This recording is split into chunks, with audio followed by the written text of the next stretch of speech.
السلام علیکم ورحمۃ اللہ وبرکاتہ۔ الحمد للہ رب العالمین والعاقبۃ للمتقین والصلاة والسلام علی سید الاشرف الانبیاء والمرسلین وعلى آلہ الطیبین الطاہرین واصحابہ اکرمین الاکرمین اجمعین، اما بعد فقد قال اللہ تبارک وتعالی فی القرآن المجید والفرقان الحمید، فاعوذ باللہ من الشیطان الرجیم، بسم اللہ الرحمن الرحیم، وترکنا علیہ فی الآخرین، صدق اللہ العظیم۔ قال اللہ تبارک وتعالی فی شأن حبیبہ تعظیما وتکریما، ان اللہ وملائکتہ یصلون علی النبی یا ایہا الذین آمنوا صلوا علیہ وسلموا تسلیما، اللہم صل علی سیدنا محمد وعلی آلہ واصحابہ افضل صلواتک وعدد معلوماتک وبارک وسلم۔ تمام حمد و تعریف اللہ رب العالمین کے لیے ہے جو ساری کائنات کا خالق و رازق ہے، اور لاکھوں کروڑ درود و سلام آقائے دو جہاں تاجدار مدینہ احمد مجتبی محمد مصطفیٰ صلی اللہ علیہ وسلم پر، جن کو اللہ رب العزت نے دونوں جہانوں کے لیے رحمت بنا کر بھیجا۔ حاضرین کرام، حضرت سیدنا ابراہیم خلیل اللہ علیہ السلام نے اپنے فرزند کی جو قربانی کی مثال قائم فرمائی ہے، اس کی تفصیل کو بتلاتے ہوئے اللہ تبارک و تعالی نے قرآن مجید میں فرما دیا کہ وَتَرَكْنَا عَلَيْهِ فِي الْآخِرِينَ، کہ ہم نے ابراہیم کی اس ادا کو، ان کی اس حرکت کو، ان کے اس معاملے کو، اس محبت کو ہم نے ہمیشہ ہمیشہ کے لیے قائم فرما دیا ہے، ہمیشہ ہمیشہ اسے زندہ اور باقی رکھنے کا اعلان کرتے ہوئے ارشاد فرما دیا گیا کہ ہم نیکوکاروں کو ایسے ہی بدلہ عطا فرماتے ہیں۔ بالفاظ دیگر، جو کوئی ہمارے ساتھ اخلاص والا معاملہ کرتا ہے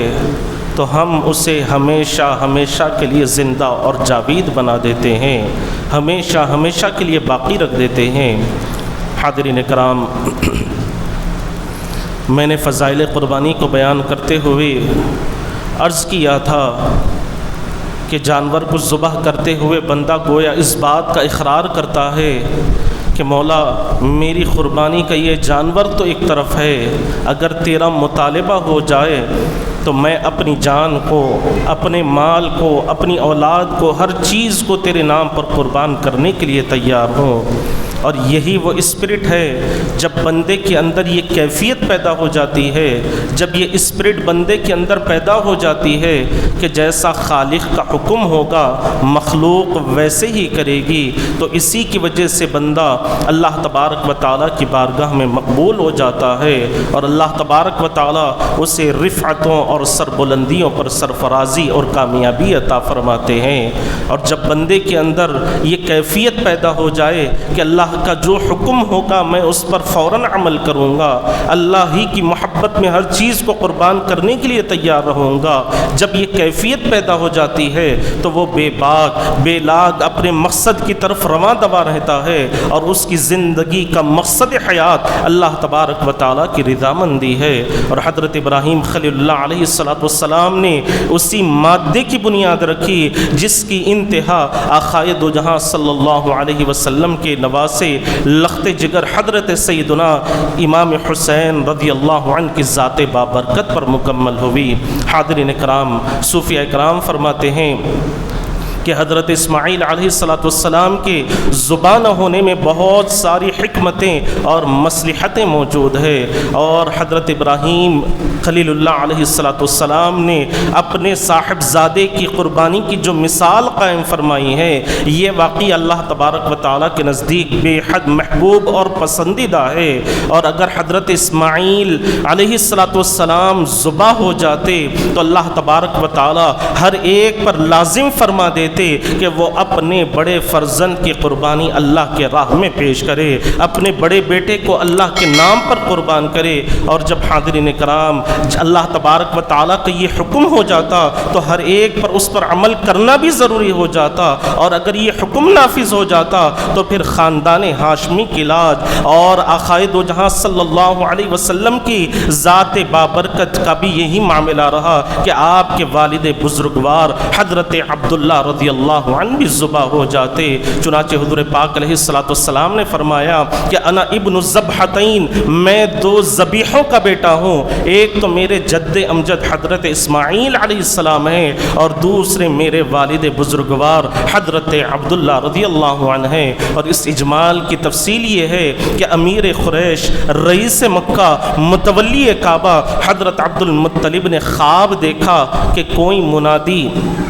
ندا دے رہا ہے کہ عبد المطلب آب زمزم کے کنویں کو تلاش کرو اور اس کی نگہداشت کرو۔ تو حضرت عبد المطلب آب زمزم کے کنویں کو تلاش کرنے لگتے ہیں، لیکن آپ ناکام ہو جاتے ہیں، اور اللہ تبارک و تعالیٰ کی بارگاہ میں یہ منت کر لیتے ہیں، یہ ارادہ کر لیتے ہیں کہ اگر آب زمزم کے کنویں کی تلاش میں کامیاب ہو جاؤں گا اور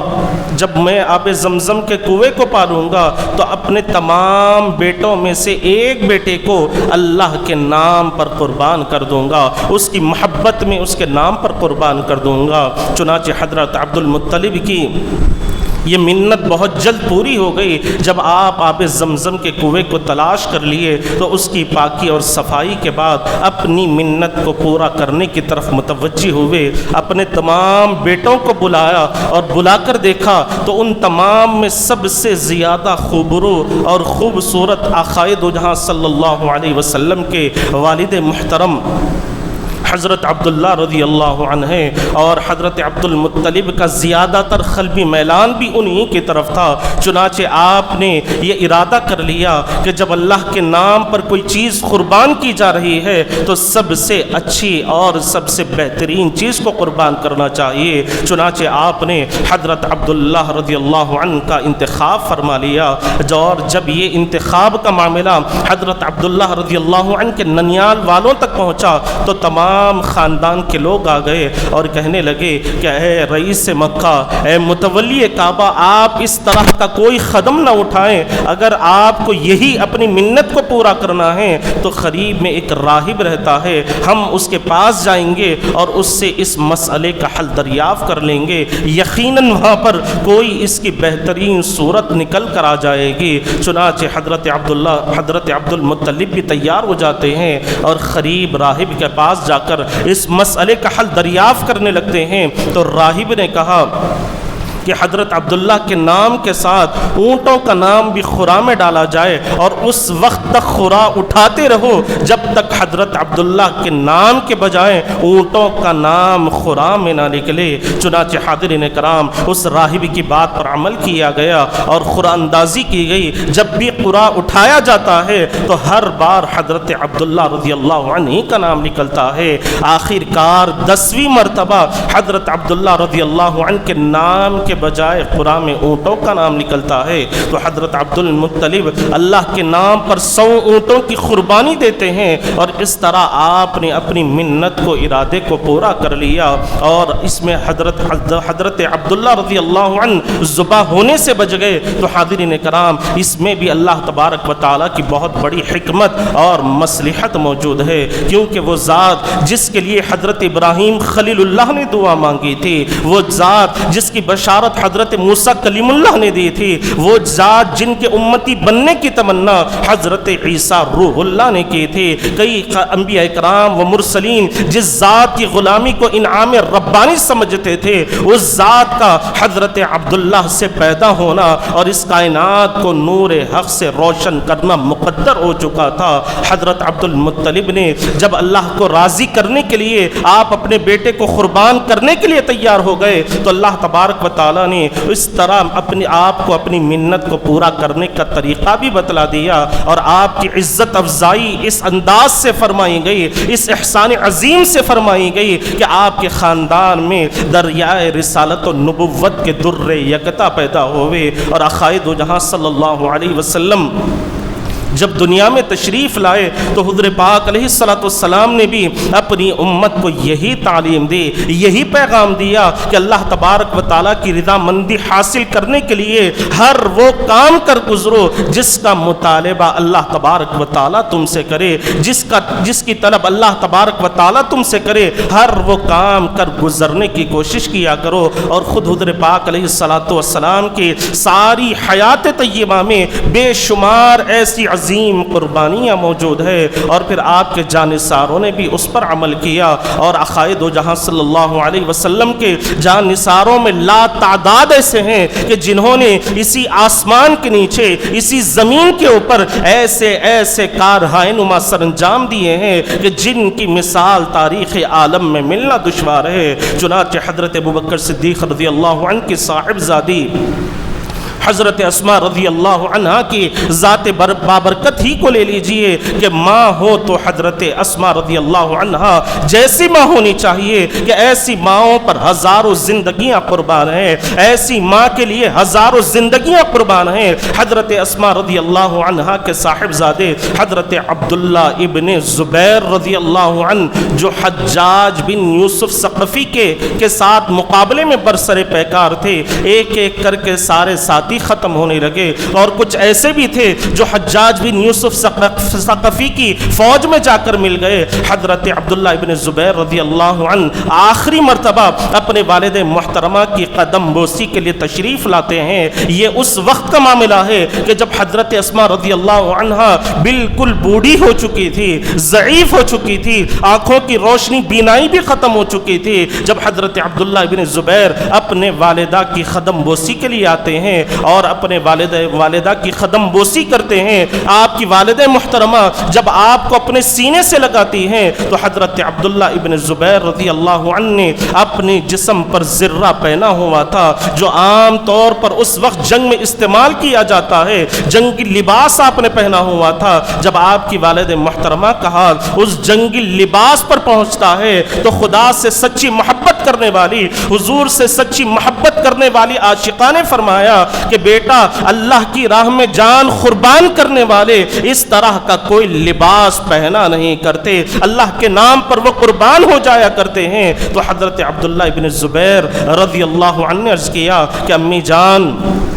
مجھے اپنی موت کا کوئی ڈر نہیں ہے، مجھے اپنی موت کا کوئی خوف نہیں ہے، بس میں نے اس لیے یہ لباس کو پہنا ہے، اس لباس کو اسی وجہ سے اختیار کیا ہے کہ جب میں مر جاؤں گا، شہید ہو جاؤں گا تو یہ دشمن میری لاش پر سے گھوڑوں کو دوڑائیں گے۔ تو حضرت اسماء رضی اللہ عنہا نے اس وقت ارشاد فرمایا کہ بیٹا جب بکری کو ذبح کر دیا جاتا ہے اور اس کے جسم سے کھال کھینچ لی جاتی ہے تو اس پر اس کا کوئی اثر نہیں ہوتا، تو تم بھی اس طرح کا کوئی خیال اور تصور نہ کرو۔ تو حاضرین کرام، یہی وہ بزرگان دین تھے کہ جنہوں نے اسلام کے لیے ہر طرح سے قربانیاں پیش فرمائی ہیں، اپنے بچوں کو قربان کر دیا، خود ان کے دلوں میں بھی کوٹ کوٹ کر ایسا اسلام کا جذبہ اور محبت پیدا تھی کہ ہر طرح کی قربانی دینے کے لیے وہ ہمیشہ تیار رہا کرتے۔ اور یہی وہ بزرگان دین ہی کا صدقہ ہے کہ آج اسلام ایک ایک تناور درخت بنا ہوا ہے، ہر سو اسلام کا بول بالا ہے،